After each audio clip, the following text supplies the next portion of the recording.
Hi అండి, ఎలా ఉన్నారు? నేనైతే బాగున్నానండి. ఈరోజు నేను నిప్పట్లు చేశానండి. రేపు నా సండే ఆదివారం రోజు నా కొడుకు హాస్టల్కి పోతాడు, వాడి కోసం చేశానండి. ఇవి మా కర్ణాటక సైడు నిప్పట్లు అంటాం, ఆంధ్ర సైడు పప్పు బిళ్ళలు అంటారండి. ఇవి తెలంగాణ చెక్కలు అంటారు. చాలా బాగుంటాయి టేస్ట్. చూడండి ఎంత స్మూత్గా ఉన్నాయి, చూడండి చాలా టేస్టీగా ఉంటాయండి. ఈ నిప్పట్లు నేను ఎలా చేశానో చూసేయండి వీడియో. చూడండి, ఇది 3/4 కేజీ బియ్యం పిండి అండి. ఇది పొడి బియ్యం పిండి. ఇది దానికి ఈ గ్లాస్తో 3 గ్లాసులు శనక్కాయ ఇచ్చినాను, 1 గ్లాస్ పప్పులు వేసినాను. వేసి చూడండి ఈ మరి మిక్సీ పట్టాను. చూడండి ఎక్కువ నైస్ లేకుండా ఎక్కువ గరకు లేకుండా ఒక మాదిరి పట్టేసినాను. దీంట్లో కలుపుకున్నాము. ఇది కలుపుకున్న తర్వాత ఇవి నువ్వులు కలుపుకుందాం. ఇది చూడండి ఎండుమిర్చి కరివేపాకు మిక్సీ పట్టాను. చూడండి ఇది వేస్తే బాగా ఉంటుంది. మరి ఇది వాము కొంచెం నలిపిట్లా వేసేద్దాం. జీలకర్ర చూడండి, కారం వేస్తున్నాను. అప్పుడే ఎండుమిర్చి వేసినాను కాబట్టి ఇప్పుడు కారం వేస్తున్నాను. కారము 2 స్పూన్లు వేసినాడు. మీరు కారం తగ్గట్టు వేసుకోండి. నేనైతే 2.5 స్పూన్ వేసినాను కారము. చూడండి సాల్ట్ వేస్తున్నాను. 1 స్పూన్ వేసి ఒక అర్థం వేస్తున్నానండి. ఎక్కువ వేస్తే బాగుంటుంది, మళ్ళీ దానికి తగ్గట్టు వేసుకుందాము. తక్కువ వచ్చినా పర్వాలేదు కానీ ఎక్కువ రాకూడదు, టేస్ట్ అనేది బాగుండదు. అందుకే నేను కొంచెం తక్కువ వేసినాను. ఇప్పుడు ఇవన్నీ కలుపుకుందాం. ఫస్ట్ కలుపుకున్న తర్వాత ఆయిల్ కాంచి పోసేదండి.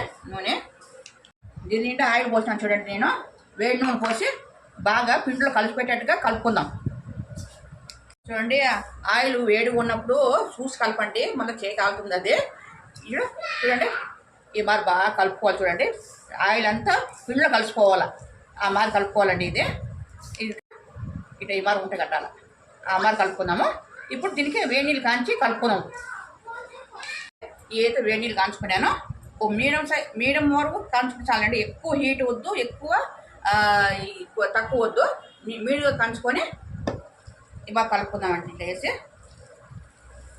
ఈ పనిలో వేడిగా ఉంటాయి కదండి, రెండు చూసి కలుపుకోవాలి. ఇది చూసుకొని కలుపుకొని బాగా చపాతీ పిండి మాత్రం కలుపుకుందామండి. ఇది చపాతీ పిండి బాగా ప్రెస్ చేస్తే ఇది కలుపుకోవాలి పిండి. చూడండి ఇది 2 భాగాలుగా చేసుకున్నాను, చేసి 2 ముద్దలుగా కలిపెట్టేసినాను. ఇది ఇప్పుడు చూడండి, ఇప్పుడు మనకు ఎంత సైజు కావాలో అంత సైజు ఉంట్లు చేసుకుందాం. ఇట్లా చూడండి ఈ మరి ఉంట్లు చేసుకొని రెడీ చేసి పెట్టుకుందాం. ఫస్ట్ అన్నీ ఉంట్లు రెడీ చేసి పెట్టినామంటే జల్దీ కాల్చేకి రెడీ అయిపోతాయి.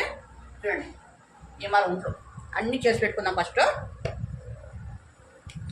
చూడండి ఈ మరి ఉంట్లు అయితే చేసేసినాను. ఇప్పుడు ఒక కవర్ కట్ చేసుకొని చూడండి దీనికి ఒక కవర్ కట్టుకున్నాను, రబ్బర్ బ్యాండ్ వేసి ఒక కవర్ కింద ఒక కవర్ దీని పెట్టుకున్నాను. దీనికి ఆయిల్ వేసి అంటించుకునేసినాను. ఇప్పుడు ఈ పెట్టేసి చూడండి ఈ మరి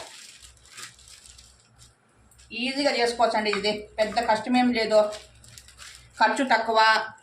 ఎలానో స్టోర్ బియ్యం అందరి ఇంట్లో ఉంటాయి. ఏం శనగకెత్తినాను, పప్పులు, ఆయిల్ కూడా ఎక్కువ పీల్చుకోదండి. ఇది ఏమంటే మనం కాల్చేసి ఆయిల్ ఎక్కువ కావాలి కాబట్టి ఆయిల్ ఎక్కువ వేసుకోవచ్చు. ఆయిల్ ఎక్కువ పోదండి దీనికి మట్టుకో. చూడండి ఎంత ఈజీగా చేసుకోవచ్చు. చూడండి ఒకరున్నా చేసుకోవచ్చు, ఇద్దరున్నా పర్వాలేదు. నేనైతే ఒకదానే చేసుకునేస్తానండి. ఇది ఎవరు అవసరం లేదు నాకు, ఒకదాన్ని కూర్చొని చేసుకునేస్తాను. చాలా ఈజీగా చేసుకునేస్తాను. చూడండి అవన్నీ వేసుకొని కాల్చుకునేది. ఒక్కొక్కటి తీసుకొని ఈ మరి ఆయిల్ వేస్తున్నాం. ఆయిల్ వేసినప్పుడు భద్రం అండి, ఆయిల్ బాగా కాగి ఉంటుంది కాబట్టి చూసి వేసుకుందాము.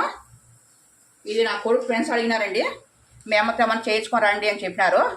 అందుకే నేను ఇది చేస్తున్నాను. చూడండి ఇదైతే నేను ఈజీగా చేసేస్తాను కాబట్టి ఇది చేసి పంపిస్తున్నాను నా కొడుక్కి.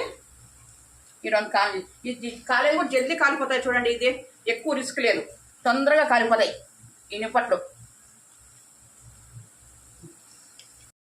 అన్ని ఇట్లా వేరు చేసుకోవాలండి, ఒకదాని మీద ఒకటి ఉంటాయి కాబట్టి అన్ని ఇట్లా వేరు చేసుకొని తిప్పేసుకుందాం. అన్ని ఇట్లా ఏమారు తిప్పేసుకుందామని అన్నీ. ఒక కడ్డీ చూడండి ఏమారు కడ్డీ ఉంటే వడలో కాల్చి కడ్డీ ఉంటుంది కదండి, అది ఉంటే ఇట్లా బాగా తిప్పుకునేకి బాగుంటుందండి. గెంటి కంటే ఈ కడ్డే మేలు. బాగా తిప్పుకునేకి బాగుంటుంది. చూడండి ఏదో కాలిపోయినాయి. ఇప్పుడు అన్నీ మనకి ఇంటికి తీసుకుందామండి.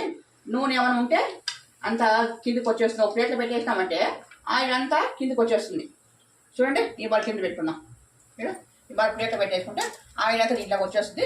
ఇప్పుడు సెకండ్ ట్రిప్ వేసుకుందాం. చూసారు కదండి ఎన్ని నిప్పట్లు అయినాయో.